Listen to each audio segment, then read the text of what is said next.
member of the PNP, we are really to develop our skills, not only our knowledge, especially in the use of firearms. May the force be with you from the base battalion of NCRPO. Itong natin is for camaraderie and sportsmanship. But as a member of the PNP, we are really to develop our skills, not only our knowledge, especially in the use of firearms. Because we need to abide with the human rights-based law enforcement.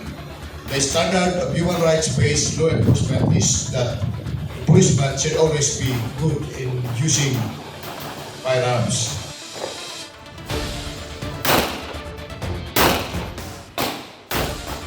The use of firearms is always a privilege and not a right. So when it's a privilege, you make sure that you develop that sense of competence, that sense of consciousness, all because you have the mandated task to protect it and use it in the protection of yourself and in the protection of strangers.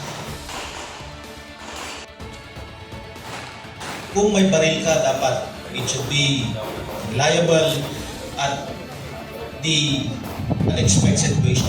All because you need to protect yourself and again, you protect strangers.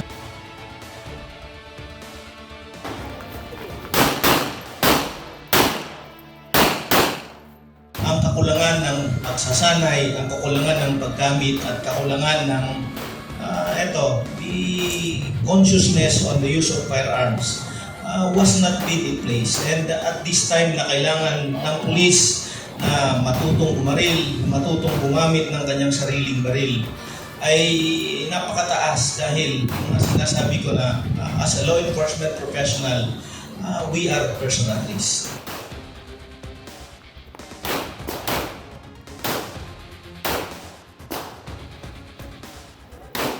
When we use firearms, it is a last resort for us to use it. We need to apply first the non-lethal approach.